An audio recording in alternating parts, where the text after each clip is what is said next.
the new show that you've been touring and are touring as we talk about this, uselessly for you, this will come out after your tour's over. Oh, yeah, but these people, these many people here. So it's called Third Party. Yes. So what? So this is slightly political, right, this show? Yeah, slightly political. I think we were sort of talking about it just before the show that you kind of... don't want to look at the news because it's so... Oh, no, we weren't talking about this, were we? No. No, this... Let's talk about it now. I was talking about it with my friend in this building, but just before the show. Did you record it? Because we can just slip it in. Yeah, I just put that in, yeah. Yeah. Essentially, just sort of, watching the news and feeling a bit hopeless. Yes. And so I wanted to... write a show where I could partly have a go at all the people I was angry at and also try and find a bit of hope throughout it all, and also talk about what I label in the show as the fuck it effect, because I think the world being on fire is making us all be a little bit more rebellious in our own day-to-day lives and sort of maybe try things that we never thought we would. Yeah. So that's like the positive that I found, and that is concrete and rock solid, and it's going to be absolutely fine. Yeah. So it's not a show where you're gonna, for an hour you're hearing about politics. It's sort of what we do to cope with the news. Yeah. So because it's been doing it for a couple of years already. So the political landscape's changed quite a lot in those couple of years. I started writing it about a year ago, and so many of the jokes that I did at the top, which were really topical. So I wrote it when the Tories looked like they were going to be in power forever, and then obviously they called a snap election 23 days before the Edinburgh Fringe last year, when I'd written most of the show based on them still being in government. So I had to do a few rewrites in sort of the last month, and then started touring it about 3 or 4 weeks ago, and I've had to kind of change a lot and update, which makes it interesting for me as well. Yeah. Every city is getting a slightly different show at the top when I do a bit more topical stuff, because I had a joke about Rishi Sunak in the original show, and that sounds like a character from ancient history now, doesn't it? Like, he's been gone 8 months, and I can see people being like, who? Like, it's crazy.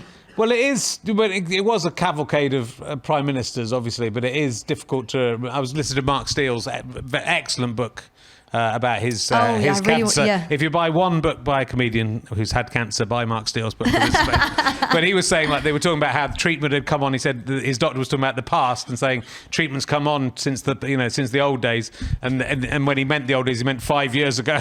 And Mark Steele goes, like when Theresa May was the prime minister. Yeah. And you go, fucking hell. I mean, that's 5 years ago, which sort of seems like it was both longer and shorter than that. Yeah, but absolutely. Also, Theresa May was once the prime minister. Yeah.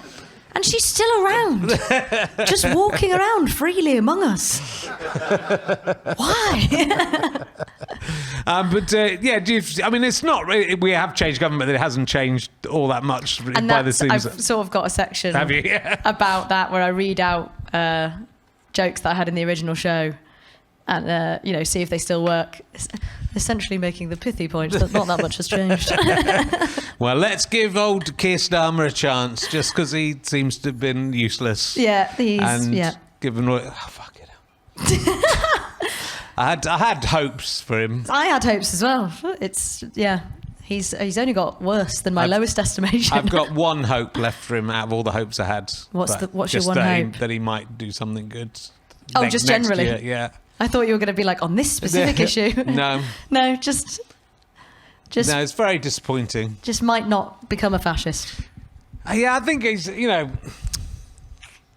not, I think in a way, everything going to shit might be good for the survivors, for the ragbag of survivors. The nice thing about being out of the EU is that we can just wait and see who wins and then join whoever that is. That's true. Yeah. You're right, yeah. That's So I think we have to thank Nigel Farage for that. So if Russia win, we can go to Russia. If America wins, Russia wins, we'll go to them. If the EU does well, we go, we're only joking. We're essentially like that guy in the Fast Show that just agrees with whatever the last guy said. I've forgotten what his name is. But yeah, just like, oh, hang on a minute. No, over there. Yes, please. Well, yeah, it's going to be interesting. What if the asteroid, and I don't think this asteroid, even if it hits the Earth, the one that's coming in 2032, it's the worst it can do is going to take out a city. Oh, really? Yeah, that's the worst it can do. It has to hit the Earth at a certain angle. They've worked. I don't know how they can work. They say it might hit the Earth, but it's going to be in this line if it does hit the Earth. Oh, okay, so ideally Milton Keynes is the one. Well, unfortunately, Milton Keynes is not on the flight path at the moment. Oh. So I think there's some South American cities and some cities in India that maybe, then the chances of it hitting a city are quite small. But if it does hit a city, it'll really fuck it up. Yeah. Yeah. I mean, it'd be an amazing thing to see. Do you know that I was able to chart how I feel about sort of aging when you were talking about that? Because I remember as a kid... Did it go on that long? I was 25 when you started. No, because when I was a kid, whenever there was something like that on the news, like an asteroid may hit the Earth in... all those years ago, so like 2025 or something. And I used to lose months of worry and, oh my God. And then somebody said, there might be one hitting in 2032. And I was like, well. What would you do if there was a week to go and the asteroid was definitely going to hit Earth and destroy the Earth? How would you spend that last week? I'm trying to think of like a high and low end thing that I would do. Yeah. I'd probably go on the rob, even though you wouldn't need to, would you? You wouldn't need to. You wouldn't need to, just for the thrill. Yeah. Nick a TV or something, and then go to Japan. Go to Japan. That's my serious answer. But then everyone would be in Japan. Well, I don't think. I feel like everybody would be like. I think the tourist industry would fall apart a little bit with a week to go. I'm not sure how many people would go, come to our hotel. Yeah, this is fun. Yeah, we'll look after you for the last week. I think those people who run the hotels and fly the planes be going, fuck you, I'm going to spend. You're so right. The flight attendants wouldn't be like, and would you like a bun? Are you okay? 4 days to go. What would you do? I'd have a really big wank. Aww. I'd have a week-long wank. I was about to say, do you know what? I'll join you, but not in the same... That's all right. Not in the same room. Not in the same room. Yeah, we'll have some decorum. Yeah, exactly. Imagine there's a week to go left on Earth and we all just lock ourselves in our rooms. Is no one shagging? No, we're all having a big wank. Yeah, it's interesting to think about. I mean, everyone's sitting in the room wanking, but it's also just to think about because it'd be very. I think you would want to. I don't know. What do you think? I think you'd want to just spend time with the people you cared about, right? In reality. Yeah, but imagine your family would want to hang out with you, and there's always one or two in your family that you're like, I don't want to spend my last day on Earth with you. It'd be like a sort of a more intense wedding list. Do you know what I mean? Where you'd be like, well, why aren't you inviting, cousin Sarah? Because she's a cow. But then you would also know there'd be no repercussions, so you could say, hey, you're not coming. True. You can't come. Actually, yeah. Oh, you know what? You could tell some people, horrible people, exactly what you've always thought of them. Yeah, you could. And then you'd be like, oh, dead in 5 days anyway. Yeah. And then they'd say, oh, we made a miscalculation. Just missed. And you'd have no mates.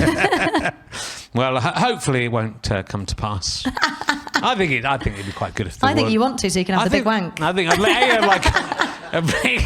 It's like I can have a big wank anytime I want. I don't know why I chose that. I can do that anyway. Yeah, but think about the I'm big a comedian. Wank I can just wank the all day. looming thought of death. Yeah, I suppose that will. The thing is, I'm so old it takes a week. By 2032, it takes a week to get anywhere near being ready to have a wank. I've got to, like in the old style cars where you had to do that. I've got to do that for quite a long time. Let's put the petrol in through the steering wheel. And I've got a man with the flag walking ahead of me. Good. I'm very good.